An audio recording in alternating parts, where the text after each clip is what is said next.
చూస్తున్నాం. Principal Rupa Reddy case సంచలనంగా మారింది. అనుమానితులని అదుపులోకి తీసుకున్నారు పోలీసులు. 3 ప్రత్యేక బృందాలు రంగంలో దిగాయి. రూపారెడ్డి ఫోన్తో పాటుగా ₹1,00,000 కూడా మిస్ అవ్వడంతో పక్కగా స్కెచ్ వేసి రూపారెడ్డిని హత్య చేసినట్టుగా పోలీసులు భావించారు. ఆ నిందితులు కూడా అదుపులోకి తీసుకున్నారు. సీసీ కెమెరాల్లో రికార్డు కాకుండా ప్లాన్ చేశారు నిందితులు. మంగళవారం రోజు సాయంత్రం 7 గంటల నుంచి 8:30 మధ్యలో ఈ ఘటన జరిగినట్టుగా పోలీసులు గుర్తించారు. జేబీ కాలనీలో ఇళ్ల మధ్యలోనే మద్యం షాపులున్నాయి. ఇంటికి సమీపంలో ఖాళీ వెంచర్లో మద్యం సేవించిన వారిపైన అనుమానం వ్యక్తమవుతోంది. సో ప్రెజెంట్ రూపారెడ్డి సంబంధించిన కేసులో అనుమానితులని అదుపులోకి తీసుకున్నారు పోలీసులు. రంగంలోకి 3 ప్రత్యేక బృందాలు వెళ్ళాయి. రూపారెడ్డితో ఫోన్తో పాటుగా ₹1,00,000 మిస్ అవడంతో పోలీసులు చాలా పక్కాగా స్కెచ్ వేశారు. సీసీ కెమెరాలో రికార్డు కాకుండా ప్లాన్ చేసినట్టుగా పోలీసులు గుర్తించారు. మంగళవారం రోజు సాయంత్రం 7 గంటల నుంచి 8:30 సమయంలో ఈ సంఘటన జరిగింది. అయితే ఎక్కడైతే రూపారెడ్డి వాళ్ళ ఇల్లుందో ఆ ఇంటి చుట్టూ పరిసర ప్రాంతాల్లో జేబీ కాలనీలో ఇండ్ల మధ్యలోనే మద్యం షాపులు ఉన్నాయి. ఇంటికి సమీపంగా కొన్ని ఖాళీ వెంచర్లు ఉండడంతో అక్కడ మద్యం సేవించిన వారిపైన కూడా పోలీసులు అనుమానం వ్యక్తం చేస్తున్నారు. సో ఒకసారి దీనికి సంబంధించి పోలీసు ఉన్నతాధికారులు మాట్లాడుకొచ్చారు. మరేం మాట్లాడారో చూద్దాం. ఈ కొండమల్లపల్లి పోలీస్ స్టేషన్ లిమిట్స్లో మనకి క్రైమ్ నెంబర్ 150/26 ఒక మర్డర్ కేసు నిన్న ఒకటి మనం రిజిస్టర్ చేయడం జరిగింది. దీనికి సంబంధించి ఇవాళ నిన్న క్లూస్ టీమ్ వచ్చేసి అన్ని క్లూస్ అన్నీ కూడా తీసుకోవడం జరిగింది. అదేవిధంగా డాగ్ స్క్వాడ్ కూడా వచ్చింది. మనకి సస్పెక్ట్స్ కూడా మనం ఐడెంటిఫై చేయడం జరిగింది. కొంత సీసీటీవీ ఫుటేజ్ ద్వారా కూడా మనము కొంత సస్పెక్ట్స్ని కూడా కొంత మనం నారో డౌన్ చేసుకొని కొంతమందిని కూడా మనము పికప్ చేస్తున్నాము. సో దీనికి సంబంధించి దర్యాప్తు కూడా డిఎస్పీ దేవరకొండ గారి ఆధ్వర్యంలో 3 ప్రత్యేక బృందాలు మనం ఏర్పాటు చేసి ఈ దర్యాప్తు టేకప్ చేయడం జరుగుతున్నది. త్వరలోనే ఇది అక్యూజ్డ్ కూడా తప్పకుండా మనం ఇంకొక 12 to 24 hours తప్పకుండా పట్టుకొని మా తర్వాత ఇన్వెస్టిగేషన్ ఉంది. సో ఇది నల్గొండ ఎస్పీ మాట్లాడుతున్నమాట. సో ఆయన ఏం చెప్తున్నారంటే డైరెక్ట్గా 3 అనుమానితుల్ని గమనించాం, వాళ్ళని గుర్తించాం, ప్రత్యేక బృందాలు గాలింపు చర్యలు చేపడుతున్నాయి. ఎక్కడ కూడా సీసీటీవీ కెమెరా కన్నుకి చిక్కకుండా వాళ్ళంతా ఈ అటెంప్ట్ చేశారన్నప్పుడు చాలా చాకచక్యంగా వ్యవహరించడం అర్థమవుతోంది. ఆ నివాసం చుట్టూ మొత్తం మద్యం షాపులు ఉన్నాయి. ఆ కాలనీ మొత్తంలో కూడా మద్యం సేవించిన వారిపైన అనుమానం వ్యక్తమవుతుందని పోలీసులు చెప్తున్నారు. మా ప్రతినిధి అచ్యుత్ సిద్ధంగా ఉన్నారు. అచ్యుత్, ఎవరా 3 అనుమానితులు, ఎందుకు వాళ్ళపై అనుమానం కలిగింది? ఆ 3 అనుమానితుల్ని ప్రస్తుతం పోలీసులు ఏ కోణాల్లో విచారిస్తున్నారు?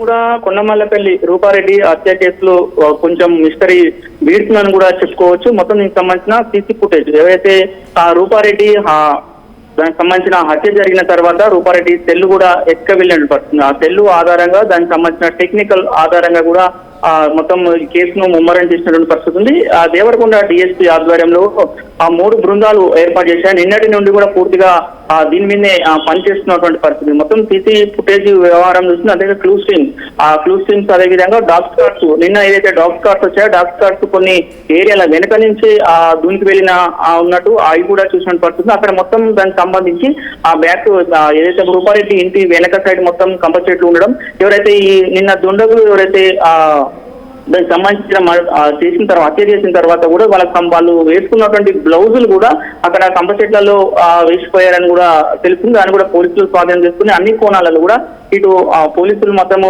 విచారణ చేపట్టిన పరిస్థితి. మొత్తం ఈ కొండమల్లిపల్లిలో 150/26 కేసు నమోదు చేసి మొత్తం కూడా ఫిర్యాదు దర్జు చేసాం. ఇప్పటికీ ఎస్పీ కూడా శరత్చంద్ర పవార్ కొద్దిసేపటి క్రితమే ఇటు కొండమల్లపల్లి పోలీస్ స్టేషన్ సందర్శించారు. అదేవిధంగా ఏదైతే హత్య జరిగినటువంటి రూపారెడ్డి ఇల్లును కూడా క్షుణ్ణంగా పరిశీలించినట్టు పరిస్థితి ఉంది. ఏ విధంగా జరిగిందనే లోపలి వెళ్ళి మొత్తం క్షుణ్ణంగా పరిశీలించి కూడా చెప్పినట్టు పరిస్థితి. మొత్తం కూడా కొంతమంది అనుమానితులను మేము సీసీ ఫుటేజ్ ద్వారా అదేవిధంగా డాగ్ స్క్వాడ్ ద్వారా అనుమానితులను గుర్తించాము. మరికొంతమందిని మాత్రము మేము లిస్టు చేస్తున్నాం. లిస్టు చేసిన తర్వాత ఒక 12-24 గంటల లోపల ఎట్టి పరిస్థితుల్లో నిందితులను మాత్రం మీడియా ముందుకు ప్రవేశపెట్టబోతున్నట్టు తెలుస్తుంది.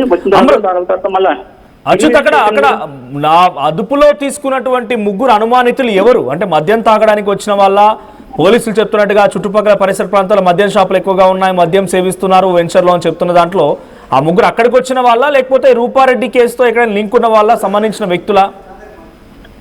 పూర్తిగా అది విచారణ చేపడుతున్నటువంటి పరిస్థితి. అక్కడ మీరు అన్నట్టు అక్కడ మొత్తం కూడా ఖాళీ ప్రదేశము ఉన్నటువంటి పరిస్థితి కనపడుతుంది. మనం మధ్యాహ్నం విజువల్లో కూడా చూస్తాం.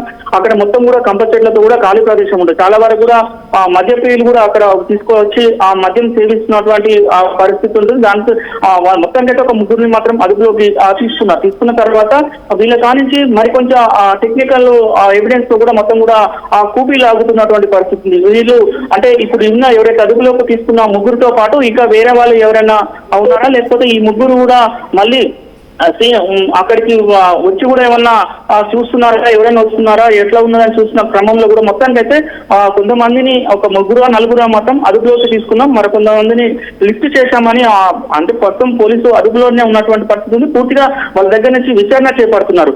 ఎట్లా జరిగింది, ఏ కోణంలో జరిగింది అనేది కూడా పూర్తిగా విచారణ చేస్తాం. దీంతో పాటు ఎవరైతే రూపారెడ్డికి భర్త రాజేందర్ రెడ్డిని కూడా పోలీసులు ప్రశ్నించినటువంటి పరిస్థితి, అతని నుంచి కూడా వివరణ తీసుకున్నటువంటి పరిస్థితి కనపడుతుంది. మొత్తం కూడా ఇంట్లో దొంగతనం జరిగిందా, ఏమైనా పోయినాయా అని కూడా విచారణ అయినప్పుడు రాజేందర్ రెడ్డి మాత్రం 1 లక్ష రూపాయల వరకు పోయాయని కూడా పోలీసులకు చెప్పినట్టు మొత్తం ఇటు రాజేందర్ రెడ్డికి సంబంధించిన వివరణ తీసుకున్నారు. ఇటు క్రూసింగ్, అదేవిధంగా డాగ్ స్టార్స్ వివిధ కోణాలలో కూడా పోలీసులు ఇన్వెస్టిగేషన్ చేసిన వాళ్ళని కూడా అదుపులోకి తీసుకొని పూర్తిగా విచారణ అయితే ముమ్మరం చేసినటువంటి పరిస్థితి. డిఎస్పీ ఆధ్వర్యంలో కూడా ముమ్మరంగా దర్యాప్తు చేస్తున్నారు. ఎట్టి పరిస్థితుల్లో ఒక 12 గంటల లోపు మాత్రం నిందితులను మాత్రం ఎట్టి పరిస్థితుల్లో మీడియా ముందు ప్రవేశపెట్టి తర్వాత ఇన్వెస్టిగేషన్ మొదలు పెడతామని కూడా ఎస్పీ చెప్తున్నటువంటి పరిస్థితి అనమాట. మొత్తం కూడా ఈ కాల్ డేటా తీసారా, తన ఫోన్ ఇంకా వాళ్ళ పరిధిలోనే ఉంది, వాళ్ళే దొంగలించుకొని వెళ్ళారని చెప్తున్న సమయంలో చివరిగా కాల్ డేటా తీసారా? ఆ కాల్ డేటా కానీ లేకపోతే ఆ ఫోన్ ట్రేసింగ్ కానీ జరుగుతోందా? జరుగుతుంది. ఇప్పుడు దానికి సంబంధించిన ఎవరైతే దుండగులు ఉన్నారో దుండగులు సంబంధించి ఆ సెల్ ఫోన్ కూడా తీసుకువెళ్ళిన తర్వాత ఆ సెల్ ఫోన్ నెంబర్ ఆధారంగా లేకపోతే రాజేందర్ రెడ్డికి ఇన్ఫర్మేషన్ ఇచ్చి ఆ రాజేందర్ రెడ్డి దగ్గర నుంచి కూడా ఈ సెల్ ఫోన్ నెంబర్ తీసుకొని మొత్తం కూడా కాల్ డేటా మొత్తం తీసినటువంటి పరిస్థితి ఉంది. అంటే ఇప్పుడు మనకు అందుబాటులో ఫోన్ లేకపోయినా ఫోన్ మాత్రము దొంగలు ఎవరైతే దుండగులు వెతుకపోయిన క్రమంలో దానికి సంబంధించిన కాల్ డేటా ఎప్పుడు జియో కానీ వేరే ఆ సిమ్ కు సంబంధించిన కంపెనీ ప్రతినిధులతో మాట్లాడి దానికి సంబంధించిన కాల్ డేటా మొత్తం కూడా పోలీసులు మొత్తం కూడా అన్ని కోణాలు కూడా తీశారు. ఇప్పుడు కాల్ డేటా కూడా తీశారు. కాల్ డేటా ద్వారా ఎవరికి కాల్ చేశారు, చివరిసారిగా ఎవరికి కాల్ పోయింది, ఎట్లా పోయిందని కూడా పూర్తిగా పోలీసులు కూడా అదే చెప్తున్నారు. పూర్తిగా అన్ని కోణాల్లో కూడా ఎక్కడ ఏ ఎవిడెన్స్ లేకుండా కూడా ప్రతి అనుమానం వచ్చింది, ఏ చిన్న అనుమానం వచ్చిన విధంగా కూడా మేము అదుపులోకి తీసుకొని ప్రతి ఒక్కటి కూడా క్షుణ్ణంగా దర్యాప్తు చేస్తున్నామని చెప్తా. నిన్న అక్కడ కాలనీలో తిరుగుతున్న తిరుగుతున్న వాళ్ళని కూడా అదుపులోకి తీసుకొని వాళ్ళ నుంచి కూడా కొంతమందిని విచారణ చేపట్టినటువంటి పరిస్థితి ఉంది. మొత్తం దీనికి సంబంధించి రూపారెడ్డి కేసులో మొత్తం కట్టుదిట్టంగా చేస్తున్నామని చెప్తున్న పరిస్థితి కనబడుతుంది. మొత్తం కూడా ఎవరు నిందితులను ఎవరైనా కూడా వాళ్ళని ఎట్టి పరిస్థితుల్లో పట్టుకుంటామని కూడా పోలీసులు చెప్తున్న పరిస్థితి కనబడుతుంది. మొత్తం ఇప్పుడు పట్టుకున్న తర్వాత ఏ విధంగా జరిగింది, ఒకవేళ ఆర్థిక లావాదేవీల వల్ల హత్య చేశారా, లేకపోతే ఏమైనా దొంగతనానికి చేసి హత్య చేసి 1 లక్ష రూపాయలు ఎత్తుక వెళ్ళారా, లేకపోతే ఏందనేది పూర్తిగా మరొక 12 గంటల్లో కూడా పూర్తిగా క్లాస్ చేసే అవకాశం అయితే కనపడుతుంది Manoj. Right, thank you Achyut. Nalgonda Nagarjuna grammar school principal Rupa Reddy హత్య కేసులో బిగ్ అప్డేట్ ఉంది. సో పోలీసులు 3 అనుమానితుల్ని విచారిస్తున్నట్టు తెలుస్తోంది. సో ఎక్కడా కూడా సీసీటీవీ కెమెరా కన్నుకు చిక్కకుండా చాలా చాకచక్యంగా ఈ సంఘటనలో ఆ రూపారెడ్డిని హతమార్చారు కొంతమంది దుండగులు. సో మరి ఆ ఫోన్ని దొంగలించారు, ఆ ఫోన్ కూడా వాళ్ళ చేతిలో తెలుస్తోంది. మరోవైపు 1 లక్ష రూపాయల నగదును కూడా అపహరించారు. ఇది దొంగల పని ఉంటాయి కనుక ఇంత పక్కాగా సీసీటీవీ కెమెరాలు దొరకకుండా, సీసీటీవీ కెమెరా రికార్డ్ అవ్వకుండా ఎంత గోప్యంగా చేసి ఉంటారు.